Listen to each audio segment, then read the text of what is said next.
Welcome back. All right, so how about a career video on Ilya Bryzgalov? Yes. Ilya Bryzgalov, I've heard it said numerous ways, but Bryzgalov, going with that. He was a number 44 pick by the Mighty Ducks in 2000, and he was with the Mighty Ducks organization when they became the Anaheim Ducks and started winning. So 2001, 2002, he makes his debut with the Ducks. Just the one game, does not get a decision, and comes out of that game with a .917 save percentage. He does not play for the Anaheim Ducks in 02-03, 03-04. He comes back, he plays one game, he wins that game, and has a .929 save percentage. So highly thought of prospect goaltender here for the Ducks, and 05-06, he gets to play as the backup. 31 games, a record of 13-12-1, .910 save percentage, and in the playoffs, 11 games, 6-4 record, .944 save percentage. So, playing pretty darn well. Really solid record, and his numbers are excellent. And so, 06-07, he plays 27 games for the Ducks, 10-8-6 record, .907 save percentage. They became the Anaheim Ducks in 06-07. And it's noteworthy because that's also the year that they won the Stanley Cup. Now, in that run to the Stanley Cup, Bryzgalov plays 5 games, has a record of 3-1, .922 save percentage. There's a Stanley Cup win there. That's also a year that saw his income rise to $1.181 million. This is one of those videos where I do want to talk about the income and how it went up and how that affected how he was perceived. So 2007-2008, he plays 9 games for the Ducks, a record of 2-3-1, .909 save percentage. And then they waived him. And this was widely seen as a mistake. It was panned as a mistake right out of the gate. The Phoenix Coyotes, I don't believe they were Arizona at this stage. The Phoenix Coyotes, on November 17th, claim Bryzgalov on waivers. It works out pretty well for them. After that waiver claim, he plays 55 games for the Coyotes, 26 wins, 22 losses, so the combined 25 regulation losses put him at 7th in the National Hockey League that year. 5 overtime or shootout losses, .921 save percentage. That's 8th overall in the NHL combined. He ends up with a .920 save percentage between his time in Anaheim and Phoenix, and that's pretty good. So right out of the gate, he's fantastic for the Coyotes. And 08-09, he plays 65 games, which is 6th overall amongst goaltenders that year. 26 wins, his 31 regulation losses lead the league because it's the Coyotes. They're not very good. 6 overtime or shootout losses and a .906 save percentage, and that's in a season where his income goes up to $4.25 million. At least that's the cap hit on that contract per season. So really strong. His numbers are good considering the team he's on, and his pay, he's paid what he's worth. 2009-2010, 69 games played, which is 7th overall. His 42 wins was 3rd in the league, 20 losses, and 6 losses in overtime. .920 save percentage, that's 9th overall in the NHL. In 7 playoff games, a record of 3-4, .906 save percentage, so Coyotes get in the playoffs. He ends up 2nd in Vezina voting that year, 2nd team All-Star, and he's 5th in Hart voting. So now we're looking at Bryzgalov becoming a huge star, basically, and the Ducks still probably answering questions on, hey, so you let him go. 2010-2011, 68 games played, that's 5th overall, 36 wins, which is 6th overall, 20 regulation losses and 10 losses in extra time, .921 save percentage, which puts him 10th in 4 playoff games. He loses all 4, .879 save percentage, but he was 6th in Vezina voting, and then he ends up getting traded. So he was a pending unrestricted free agent, and so the Coyotes decide to trade him rather than lose him for nothing. He is traded for a 2012 third-round pick, which was used to draft Oscar Sundqvist, future considerations, as well as Matt Claxon. So there's future considerations, again, doing nothing for anybody. So 2011 is also a year where, with the Coyotes, there was a discussion of whether or not they might be moving back to Winnipeg. The Coyotes at this stage, there was some uncertainty regarding the building, regarding their ability to make money, stuff we don't hear about with the Coyotes anymore.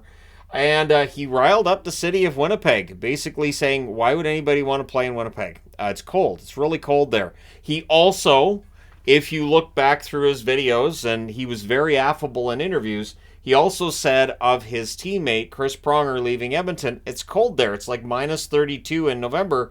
Why would he want to play there? Maybe that was the problem in Edmonton. So he doesn't like cold destinations. Not a fan. And so the idea of playing in Winnipeg, he's like, I'm not going to be here if they're going to move to Winnipeg. And that was seen as part of the reason he didn't sign an extension with the Coyotes, and thus they trade him before they end up losing him for nothing.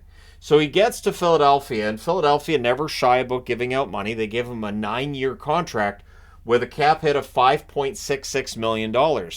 And again, in an interview, he basically says a lot of people told him not to sign in Philadelphia, that they're really tough with their goaltenders. And it was seen as a crazy move for him to go to the Coyotes. Why would you want to go to the Flyers? You know, the Coyotes, he didn't have that kind of concern. And so, yeah, he goes to Philadelphia with a long-term deal. There was also a Winter Classic, which he let fans know he wasn't going to play in, so you don't have to worry. They should win the game. I'm not going to play it. He really didn't have the ego that a lot of players have, but it shows why players don't talk much to the media. He told them what he really thought, and there were those who just didn't like what he said. So that first year in Philadelphia, 2011-2012, 59 games, 33 wins, was 10th overall, 16 regulation losses, 7 losses in extra time. His .909 save percentage is a pretty big drop from where he'd been previous seasons with the Coyotes. In the playoffs, 11 games, a record of 5-6, an .887 save percentage. He's not wrong about Philadelphia, and neither were people that warned him. Philadelphia is tough on goaltenders, and so for Bryz, he has to be, aware of the fact that his numbers, not ones that fans are overly happy with. So he plays 40 games in 2012-2013. That is a lockout-shortened season, so he's 8th overall with the 40 games played. 19 wins, his 17 regulation losses. That's 3rd overall. 3 losses in extra time, and a .900 save percentage. So coming out of that lockout, there were compliance buyouts. Compliance buyout basically meant if you want a do-over, you want to get rid of a contract, you can buy it out and there is no cap penalty. This is something fans would love to see if they're cheering for a team that has no cap space and they want to create some cap space. Compliance buyouts worked. And so the Philadelphia Flyers, seeing that, and seeing that there's 7 years left on his contract, they buy out Bryz. So it was 7 years left in that contract. So that contract extends right through until 2027, where they're paying him $1,642,857 a season. At least that's the cost that's listed on Cap Friendly. But there is no cap penalty because it's a compliance buyout. So that's why the compliance buyouts were talked about coming out of the last round of negotiations, whether or not we might see that again, because it would give teams more cap space via buyouts than what they get currently with buyouts. So after that, he ends up signing with the Edmonton Oilers for 2013-2014, because why not? He talked down Edmonton after Pronger leaves, but why you have to be mad? So 20 games with the Oilers in 2013-2014. He's making $2 million that year. 5-8-5 record, 909 or 908 save percentage. The Minnesota Wild come calling because, Minnesota has themselves some concerns when it comes to the goaltending.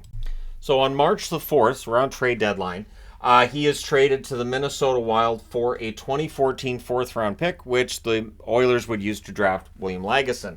So with the Wild, the team that is missing Kemper, they're missing Backstrom, they're missing Harding. Bryz comes in and does all right. 12 games with the Wild, a record of 7-1-3 with a .911 save percentage. Now, when they clinch a playoff spot, they do so in Winnipeg. And he shut out the Winnipeg Jets in Winnipeg to do it over the calls from Winnipeg fans, remembering what he said in 2011 that riled him up. So, yeah, they end up clinching a playoff spot. In the playoffs, he has 9 games played, a record of 3-6 with an .885 save percentage. So that contract comes to an end, and he signs a deal with the Anaheim Ducks worth $2.88 million for the following season. So he's back where it began. He plays 8 games with the Ducks, ends up with a 1-4-1 record, .847 save percentage. So it's a rough ending for Bryz, but he gave us a lot of discussion along the way. A lot of quotes that are still quotable now. Why You Have to Be Mad being the one that's still used now, all these years later. 465 games played in his NHL career, which is 88th among goaltenders. His 221 wins, 82nd amongst goaltenders. 162 regulation losses, 52 losses in extra time. A .912 save percentage for over his career. In 47 playoff games, a record of 20-25 for a .905 save percentage. But again, he has a cup ring. He also won gold at the World Championships in 2009. He won Olympic bronze in 2002. And he won silver at the World Juniors in 2000. So overall, a really strong career. And, you have to ask yourself, if he had stayed in Arizona, would his career have fallen off? Would he have stayed in the NHL for a lot longer? And I guess we won't know the answer to that. Philadelphia has gone through its share of goaltenders. We've talked about that previously in previous seasons. And so, for the Philadelphia Flyers, it didn't work out that well. I knew what Philadelphia was trying to do at the time, and I understood with Bryz. He was looking at that going, hey, I'm set. 9 years there, I'm set. Well, now he's still set till 2027 with the amount of money that he'd get from the Philadelphia organization, which, again, does not count towards the cap. So there you go. Let me know your thoughts in the comments section below, as always. Don't forget to hit like and subscribe if you're browsing your way through. You just happened upon this video. Thank you guys so much for all your support. I will talk to you again soon.